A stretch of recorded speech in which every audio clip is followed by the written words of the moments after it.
আলহামদুলিল্লাহ, অবশেষে মিঠামইন চলে এলাম। ময়মনসিংহ শম্ভুগঞ্জ থেকে সকাল 7টায় রওনা দিয়ে 9:30টায় চামড়াঘাট আমরা পৌঁছেছি। চামড়াঘাট থেকে দেখি যতগুলো ট্রলার যাচ্ছে সবগুলো ইটনা। এই জন্য চামড়াঘাট থেকে আবার চলে এসেছি ভালুঘাট। সেই ভালুঘাটা থেকে ট্রলার যুগে আমরা মিঠামইন এসেছি। আলহামদুলিল্লাহ, মিঠামইনে এইমাত্র নামলাম। নামার পর হুন্ডার যুগে আমরা বর্তমানে মিঠামইন ভ্রমণ করছি। আপনারা মিঠামইনের রাস্তাগুলো দেখছেন কত সুন্দর। আসলে বাংলাদেশে যে এত ভালো রাস্তা হয় বা এত সুন্দর রাস্তা আছে, এটা যদি আপনারা সরাসরি মিঠামইনের রাস্তাগুলো না দেখেন বিশ্বাসই করতে পারবেন না। এখানকার জনপ্রতিনিধি সাবেক রাষ্ট্রপতি অ্যাডভোকেট আব্দুল হামিদ, তিনি এই রাস্তাটা করেছেন। তিনি মূলত মিঠামইনের সড়ক জনপদের উন্নয়নের জন্য অনেক কিছুই করেছেন, যা এখানে না আসলে বুঝতে পারবেন না। এই প্রত্যন্ত অঞ্চল হাওরে কী সুন্দর রাস্তা করেছে, ইউরোপ বা আমেরিকার মতো রাস্তা। আপনি যদি এই রাস্তাটা দেখেন,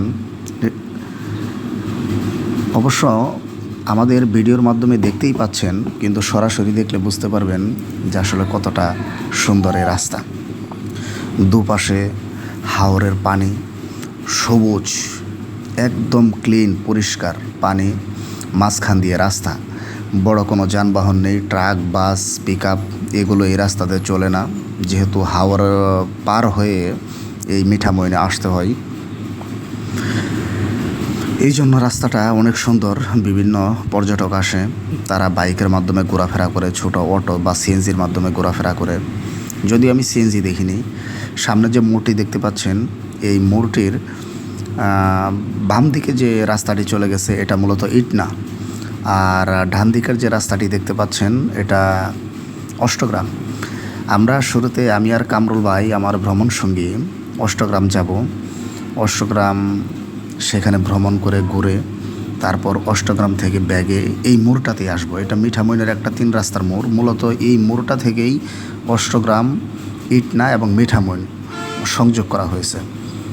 তো অষ্টগ্রাম থেকে আমরা এই মোড়ে আবার আসবো বিকালবেলা। তারপর এখান থেকে ইটনা যাব, আবার ইটনা থেকে ব্যাগে আসব।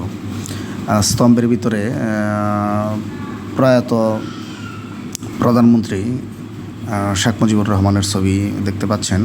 এই যে মোড়ের আমরা হাতের ডান দিকে চলে যাচ্ছি অষ্টগ্রাম রোডে। অত্যন্ত সুন্দর একটি রুট। অনেক পর্যটক এসেছে। বিকেলবেলা এখানে পর্যটক আরও আসবে। আর এই যে দেখেন রাস্তায় আলপনা শুরু। এই মিঠামইনের এই মোড়টা থেকে অষ্টগ্রামের যে রাস্তাটা প্রায় 14 থেকে 15 কিলো, সম্পূর্ণ রাস্তাটা এভাবে রং দিয়ে আলপনা করা হয়েছিল। ঢাকা বিশ্ববিদ্যালয়ের বিজ্ঞান ও চারুকলা অনুষদ আর কি, তারাই এই কাজটা করেছিল গত পহেলা বৈশাখে। এটা নিয়ে আপনারা দেখেছেন সোশ্যাল মিডিয়ায় অনেক লেখালেখি হয়েছে। আমাকে দেখা যাচ্ছে আমি পিছনে বসে ভিডিওটি ধারণ করছি, আর সামনে মোটরসাইকেলটি ড্রাইভ করছে বড় ভাই কামরুল ভাই। আপনারা দেখেন দুপাশে